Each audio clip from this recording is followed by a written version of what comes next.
देखिए अकरम साहब, ये खाली ज़फ़रुल इस्लाम साहब के ऊपर कार्रवाई नहीं है, बल्कि कल जमात इस्लामी का जो एक ट्रस्ट है, ह्यूमन वेलफेयर ट्रस्ट, उसके ऊपर भी कार्रवाई हुई। एक ही वक़्त में दोनों जगह का एनआईए ने छापेमारी की है और जमात इस्लामी के नायब अमीर जाफ़र साहब को और एक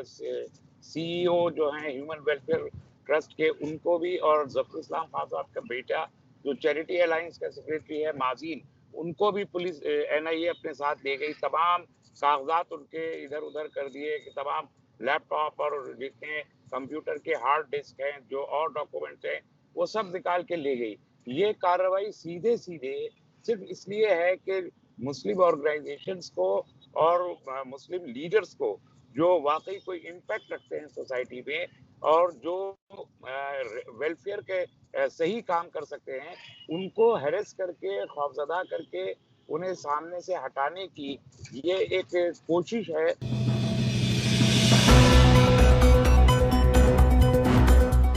पल-पल न्यूज़ से मैं हूँ आपके साथ अकरम और इस वक्त मेरे साथ लाइन पर मौजूद हैं एसडीपीआई के जनरल सेक्रेटरी डॉक्टर तस्लीम रहमानी साहब।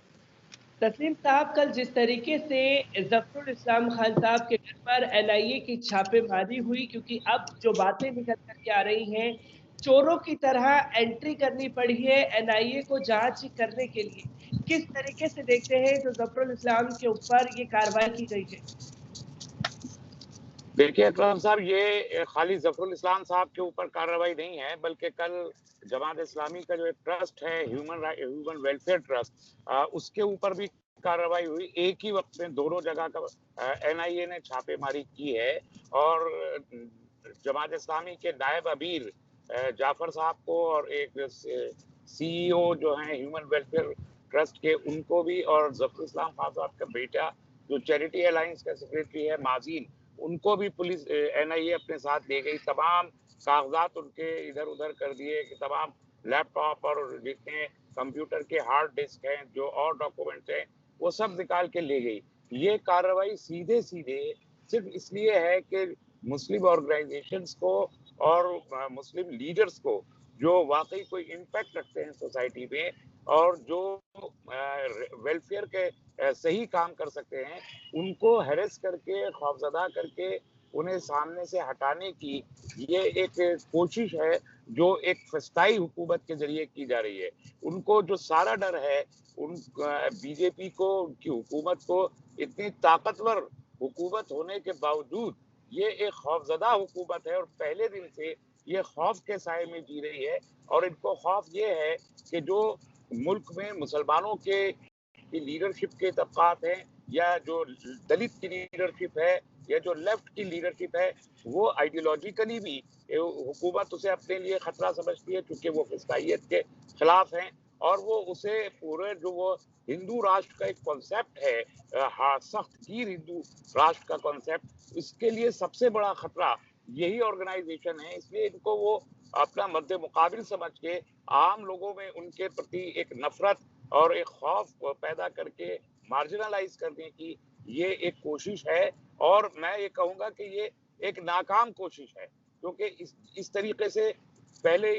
पीएफआई को और एसडीपीआई को लेकर जितना झूठ बोला गया, वो झूठ पकड़ा जाता रहा। एनआईए की इन्वेस्टिगेशन पीएफआई के खिलाफ भी हुई, एसडीपीआई के खिलाफ भी हुई, सुप्रीम कोर्ट में केसेस गए, कहीं से कोई एविडेंस किसी भी तरह का इनको मिला रही है, मुंह की खाई है।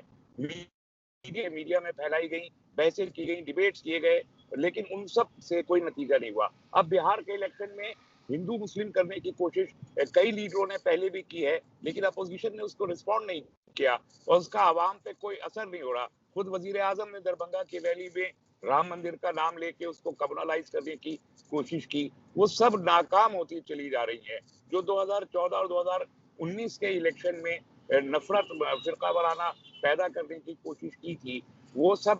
अब इस इलेक्शन में कामयाब नहीं हो रही हैं। तो इलेक्शन के वक्त में इस तरह की हरकतें करना और बिला किसी सबूत के, बिला किसी प्रोवोकेशन के ये करना, ये इस बात का अपने आप में एक मजहर है कि हुकूमत किसी सूरत से भी ऐसी खबरें बनाना के मीडिया में देना चाहती है कि जिससे अवाम महसूस करें कि वाकई मुल्क में कुछ लोग हैं जो शायद नफरत फैला रहे हैं, जबकि ये गलत है। जितनी ऑर्गेनाइजेशन है, चाहे जफर इस्लाम खान ने अपने कानूनी इख्तियारात का भरपूर इस्तेमाल करके दिल्ली माइनॉरिटी कमीशन के चेयरमैन की हैसियत से जो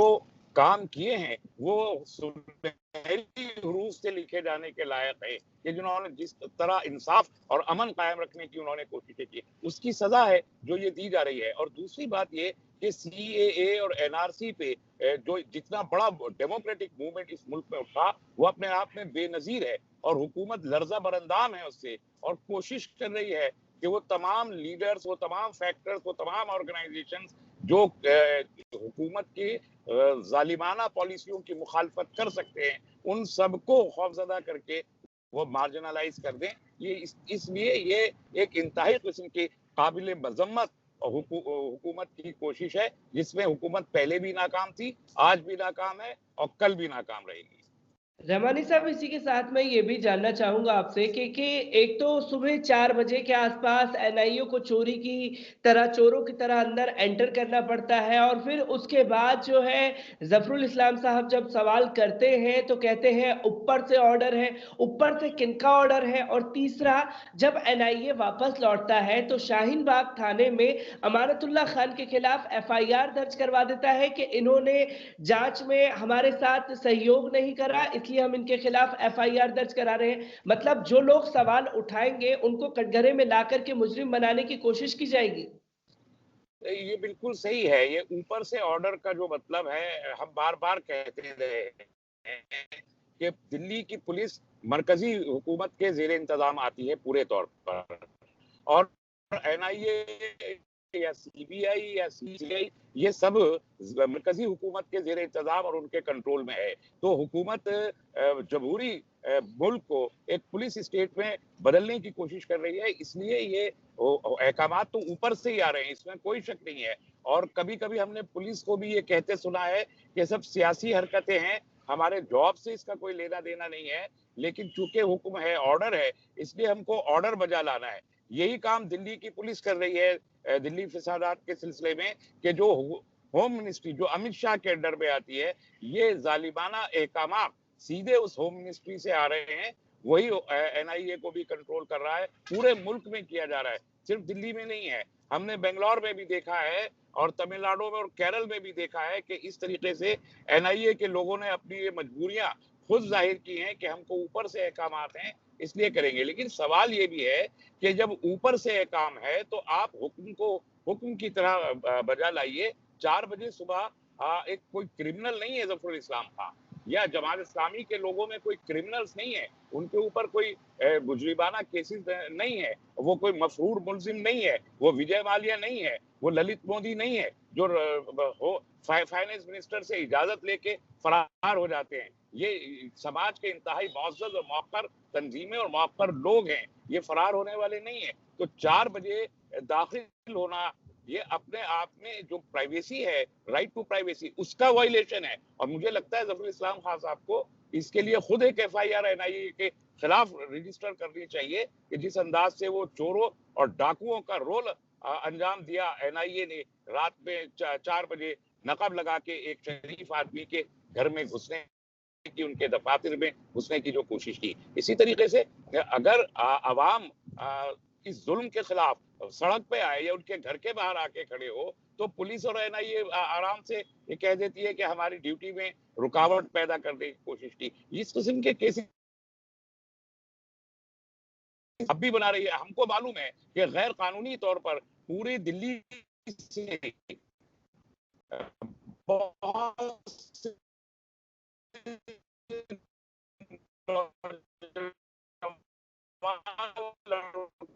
को खुसूसन